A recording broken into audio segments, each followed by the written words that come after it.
हर हर महादेव दोस्तों, कैसे हो आप लोग। स्वागत है आपका मेरे न्यू वीडियो में। सो गाइज, आज है तीज और आप लोग को तो पता ही होगा, आप लोगों ने कैप्शन देखा होगा तो समझ आ गया ओके तीज का ब्लॉग है। तो आप लोग देखिए मेरी मेहंदी कैसी लग रही है। रचने के बाद एक्चुअली में कैसी लग रही है, मैं आपको ये हाथ का भी दिखाती हूँ कैसी लग रही है। सो गाइज, अभी मैं जा रही हूँ नीचे क्योंकि हम लोग बनाने वाले हैं भोलेनाथ की मूर्ति, भोलेनाथ और गणेश जी और पार्वती माँ की। क्योंकि हम लोग रहते हैं उड़ीसा में और उड़ीसा में मूर्ति अवेलेबल होती नहीं है, तो इसलिए हम लोगों ने सोचा कि हम लोग बना लें मूर्ति। अदरवाइज फ़ोटो पे अच्छा नहीं लगता, क्योंकि तीज ऐसा फेस्टिवल है हमारा कि मूर्ति पे ही किया जाता है तो ज़्यादा बेहतर होता है। क्योंकि कथा में जैसा हम लोगों ने सुना है कि पार्वती माँ ने भी बालू की प्रतिमा बनाई थी, तो इसलिए हम लोग सब लोग मिल के यहाँ पे मूर्ति बनाते हैं। और हमारे बिहार में तो ऐसा होता है ना गाइस, इतना ज़्यादा मूर्ति मिलती है मार्केट में कि बनाने की ज़रूरत ही नहीं होती, जब मिलती है तो फिर ले लेते हैं। सो आप लोग देखिए यहाँ पे हमारे भोलेनाथ हो चुके हैं रेडी। और यहाँ पता है मिट्टी भी अच्छा मिलना बहुत मुश्किल हो रहा था, आप लोग देख सकते हो थोड़ा सा बालू बालू टाइप वाला मिट्टी था। बट ऐसे भी जो हमारी पार्वती माँ ने मूर्ति बनाई थी तो उन्होंने बालू की प्रतिमा बनाई थी, तो चलो कोई नहीं, हम लोगों ने भी सोचा चलो जो मिल रहा है वही सही। तो आप लोग देखिए यहाँ पे हमारे भोलेनाथ पूरे रेडी हो गए हैं और यहाँ पे पार्वती माँ बना रही, जो कि बनाने में थोड़ा सा मुश्किल होता है, बट सीमा भाभी सब बना ले। सो गाइस, फाइनली अब पार्वती माँ रेडी हो गई है और अब गणेश भगवान की बारी है। और मैं आपको पूरा वीडियो नहीं दिखा रही हूँ क्योंकि मेरी वीडियो लॉन्ग हो जाएगी, तो आप लोग देख देख के बोर हो जाओगे, इसलिए मैं थोड़ा शॉर्ट में दिखा रही हूँ। और हम लोग उतने बड़े मतलब आर्टिस्ट हैं भी नहीं कि बहुत अच्छी प्रतिमा बनाए, बट हम लोगों का फुल्ली फोकस होता है कि हमारे भोलेनाथ बहुत सुंदर बने। और बाकी हमारी तरफ से कोशिश होता है कि सारे भगवान का अच्छे से बना ले, बट हो नहीं पाता है ना। सो फाइनली यहाँ पर देख सकते हो तीनों भगवान रेडी हो गए हैं। तो अब यहाँ पे हम लोग नंदी महाराज को कैसे भूल सकते हैं, क्योंकि जहाँ भोलेनाथ रहेंगे वहाँ तो नंदी महाराज को रहना ही रहना है। तो यहाँ पे अब सीमा भाभी नंदी महाराज बना रही हैं। अब मैं तो सोच रही थी वो कैसे बनाने वाली है, क्योंकि मैं भी थोड़ी सी कंफ्यूज थी कि ये बन पाएगा भी या नहीं बन पाएगा, बट उन्होंने बना दिया, एक्चुअली में बना दिया। अनएक्सपेक्टेड था मेरे लिए। तो आप लोग कमेंट करके बताना कि आप लोग को कैसा लग रहा है। शाम को जो भी पहले आइएगा, जो भी कतरन लेके आएगा वस्त्र पहना दीजिएगा उनको। ठीक है। प्रेम से बोलिए शंकर भगवान की जय। बन गए। और अब सो गाइस देख सकते हो आप लोग कि मेरे भोलेनाथ कितने प्यारे लग रहे हैं, नज़र ना लग जाए। सो गाइस, मूर्ति बनने के बाद हम लोगों ने यहाँ पे रामेश्वरम का वालू छिड़का है थोड़ा सा, ताकि भगवान एकदम विराजमान हो जाए। गाइस, उसी के साथ मूर्ति कंप्लीट होने के बाद मैं बैठ गई बेलपत्तर चुनने के लिए, ताकि मैं सुंदर सुंदर सा बेलपत्तर भोलेनाथ के लिए साइड करके रख दूँ। और इसके बाद हम लोग जाते हैं रूम पे और थोड़ा देर रेस्ट करने के बाद मैं अपना सारा सामान निकाल कर चली जाती हूँ नहाने के लिए, क्योंकि पता है नहा कर आने के बाद ढूंढते ढूंढते मैं थक जाती हूँ और बहुत लेट होता है, सामान भी नहीं मिलता है। सो गाइस, फाइनली मैं हो चुकी हूँ रेडी और मैं फिर भी लेट ही हो गई। एक्चुअली में 5:30 बज गए हैं और पंडित जी एक्चुअली में 6 बजे आने हैं, मुझे घर पर पूजा भी करना है। लेकिन मैंने सोचा कि पहले मैं थाली रेडी करके नीचे रखाती हूँ, फिर ऊपर आकर जल्दी जल्दी पूजा कर लूँगी, क्योंकि थाल भी रेडी करने में काफ़ी समय लग जाता है।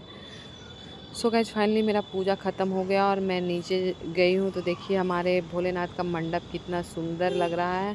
और अभी तक पंडित जी नहीं आए। जैसे ही मैंने ये बात सुनी तो मैं तो खुश हो गई, क्योंकि मुझे लेट हो जाता। मैं एक्चुअली में 7 बज गए थे लगभग, तो मैं गई हूँ नीचे, मुझे 5 मिनट का समय भी नहीं हुआ और पंडित जी आ गए हैं। तो चलो, तब फाइनली हमारा पूजा स्टार्ट करने से पहले सब लोगों को पंडित जी ने बोला कि आप लोग नाक पर से सिंदूर ले लीजिए, क्योंकि ये है हमारा बिहारी रीति रिवाज जो कि हर पूजा में कंपलसरी है। और मैं आप लोग को बता बता के थक गई हूँ। आप तो जो जो लोग मेरे वीडियो पे बने हुए हैं वो लोग को तो पता ही होगा।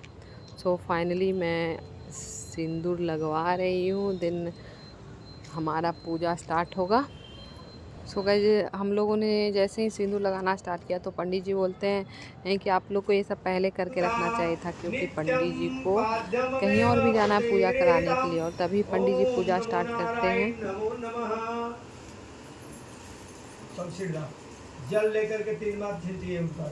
आद्यम संसार ताप विच्छम कुरुमेव सिंह वाहिनी सर्व काम प्रदेव देवी अध्यम में प्रतिगृताम आत्मन्नम सुध आत्मन्नम ओम पंचामृतम कपूर है क्योंकि चंदनम पुष्पम सर्वादेवतायो व्यो नमः चंदनम पुष्पम समर्पयामहि। बस बस ऐसे ऐसे स्पर्श कीजिए ना भगवान को, सब वही है। अक्षितम चंदनम समर्पयामि चंदे सुगंधिता कर्पूरा कुंडलीपनम सर्व गायत्री प्रियाय च हिरण्योप्यो नमो नमः। सेंट है तो चढ़ाओ। हाँ चढ़ाओ, वही तो मांग रहे हैं। अर्चितम पुष्पम अक्षतायोभ्यो नमः। चंदन गुलाब जल ये फूल ले, फूल चढ़ाओ। ओम मंदाकिनी सुगंधनी मालतयादिवे प्रभु मया दंते पूजाय पुष्पानि प्रतिगृह्यताम्। चढ़ गया धूप अभी रुक जा। हाँ फूल चढ़ाए, बेलपत्र चढ़ावा, फूल के साथ बेलपत्र और चढ़ा दीजिए। ओम नमः। अब हमारा पूजा ऑलमोस्ट हो चुका है, अब हम लोग कथा सुनेंगे। संदेश लेकर आए हैं तो मैं उन्हें अपनी कन्या दूंगा। हिमवन की इतना बात सुनकर मुनि राजव नारद आकाश में लीन हो गए। वे भी ताम्र शंकर चक्र गदाधारी भगवान विष्णु के पास पहुँचे। वहाँ हाथ जोड़कर नारद जी ने कहा, भगवान विष्णु से कहे देव सुनिए, मैंने आपका भी विवाह पक्का कर दिया है। उधर हिमवन पर्वत के पास जाकर गाइस हमारी अब कथा समाप्त हो गई। अब हम लोग हवन करेंगे और मैंने आप लोग को पूरी कथा नहीं सुनाई क्योंकि आप लोगों ने तो ऑलरेडी पहले ही अपने तीज में सुन ही ली होगी। और जो हमारे पुरोहित जी हैं उनको हो रहा है लेट, तो वो बोल रहे हैं जल्दी जल्दी करिए जजमानी, जो लेट हो रहा है। तो हम लोग भी कोशिश कर रहे हैं कि जल्दी से हो जाए क्योंकि और भी लोग वेट कर रहे हैं पंडित जी का। और मैं हवन सामग्री का पैकेट खोल रही हूँ तो मुझसे खोला ही नहीं जा रहा है एक्चुअली में। तो मुझे बहुत ज़्यादा हंसी आ रही थी कि मैं क्या बोलूँ। अब फिर हम लोग जल्दी जल्दी करने लग जाते हैं हवन। भागवते कलिजुगे कलिपुटम जयने जम्बोदीपे आजावते भारतखंडे भारतवर्षे मासानामासुते भादो मासे शुक्लपक्षे तृतीया तिथौ मंगलवारे शर्मा छठग्रामे हवन समस्त परिवार सुख शांति अहम करिष्यामि स्वाहा स्वाहा।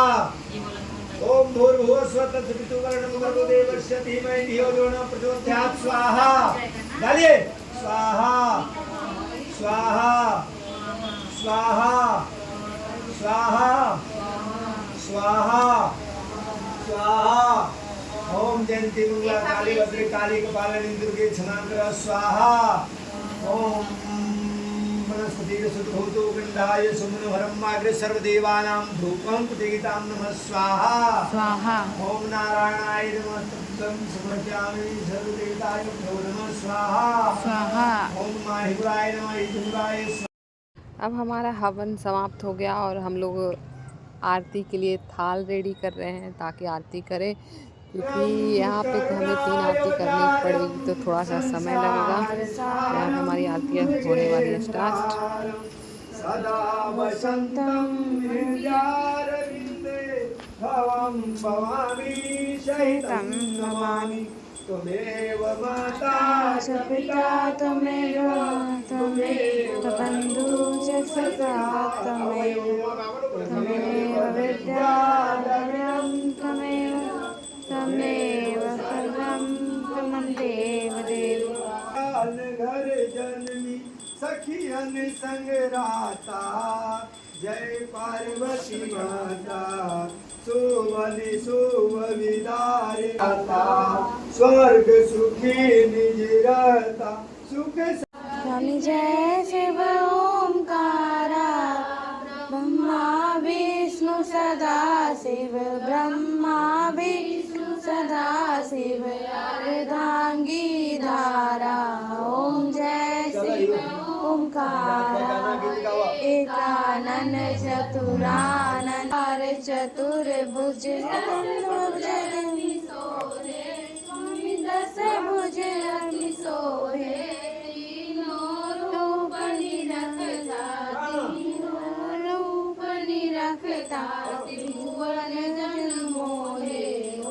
गाइस फाइनली हमारा पूजा ख़त्म होता है यहाँ पर, और पंडित जी को लेट हो रहा है तो उन्होंने बोला जल्दी जल्दी से सब लोग बंधन बंधवा लीजिए। तो मैं आ गई यहाँ पे बंधन बंधवाने के लिए, और गर्मी और धुआं से तो बिल्कुल हालत ख़राब हो गया, और मेरे आँख से लिटरली बहुत ज़्यादा पानी आ रहा है। आई डोंट नो वाई, नींद नहीं पूरा हुआ है या कोई और कारण है, आई डोंट नो। मेरे बाद सारे लोगों ने तरीके से ढक गए। देखिए मेरे भोलेनाथ की जो हमारे पुरोहित जी हैं जो बोलते हैं भगवान एकदम ढके हुए होने चाहिए, तभी ना वो प्रकट होंगे और हम लोग की विनती को सुनेंगे। तो सारे बच्चे लोग को बुलाएं, सबको बंधन बंधवाया और सब लोगों ने भोलेनाथ से आशीर्वाद दिया। और अब हम लोग यहाँ पे करने वाले हैं गीत।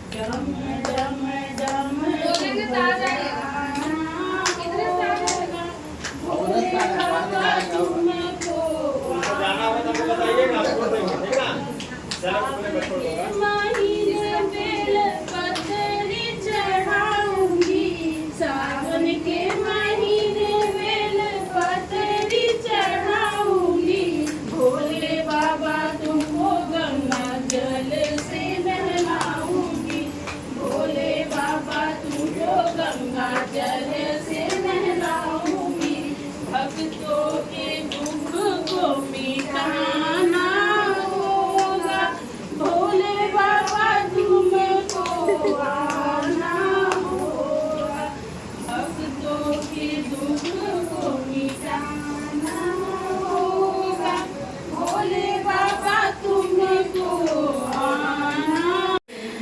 पिस रही भोले तेरी भांग, सोने के लोटे में, सोने के लोटे में, सोने के लोटे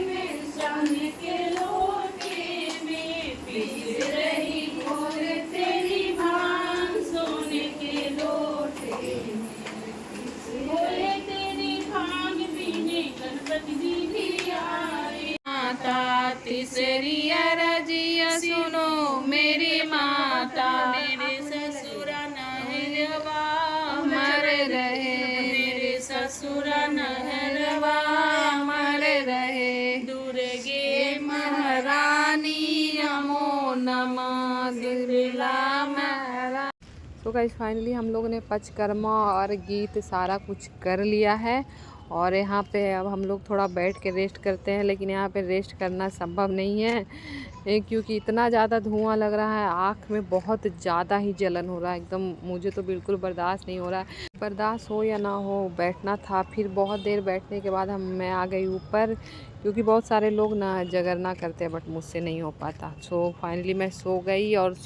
इतना ज़्यादा लिटरली मेरे सर में दर्द हो रहा था कि मैं आपको बता नहीं सकती हूँ। और मैं सोई तो कुछ ऐसा हो गया जो मैं क्या ही बोलूँ आपको। फिर मुझे नींद भी नहीं आया रात में, फिर अभी उठ गई हूँ। एक्चुअली में 3 बज रहे हैं, नहा धो के मैं जा रही हूँ नीचे पूजा करने के लिए। और ये देखिए मेरे भोलेनाथ। सो गाइस मैंने यहाँ पे अभी पूजा कर लिया है, और एक भाभी थी उनको आने में थोड़ा सा लेट हो गया, तो हम लोग बैठ कर वेट कर रहे थे। और एक जो मेरी फ्रेंड शोभा थी उनको इमरजेंसी में घर जाना पड़ा, मैं क्या ही बोलूँ। तो फाइनली अब हम लोग अपने भोलेनाथ को विसर्जन करने के लिए लेकर जाना है। उससे पहले जितने भी जेंट्स लोग, इट मीन सबके पति, जिनके भी पति देव है वो यहाँ पे नारियल फोड़ कर भगवान पर चढ़ा देंगे, उसके बाद जाएंगे। क्योंकि यहाँ पे कहा जाता है कि नारियल ना सिर्फ जेंट्स लोग ही फोड़ते हैं, आई डोंट नो, मुझे तो नहीं पता। फिर दो ही भैया यहाँ पे आए ही थे, तो उन्होंने दोनों ने नारियल फोड़ा। फिर उसके बाद अब हम लोग जाने वाले हैं मंदिर नहीं, नदी के पास, ताकि हम लोग विसर्जन कर पाएँ। और सबका ड्यूटी भी लगा हुआ है, तो जल्दी जल्दी हम लोग को निकलना है। और फाइनली गाइस हम लोग बाहर अभी निकले हैं। अब देखिए बाहर का मौसम, और फास्टिंग में ना ट्रैवल करने में वो भी बाइक पे बहुत ही अच्छा लग रहा था, एकदम ठंडा ठंडा हवा आ रहा था। और प्लस गणेश पूजा का जो आज स्टार्ट है, इसीलिए देख सकते हो पूरा लाइट वगैरह जल रहा था, तो बहुत ही ज़्यादा खूबसूरत लग रहा था। सो फाइनली हम लोग अब पहुँच गए हैं।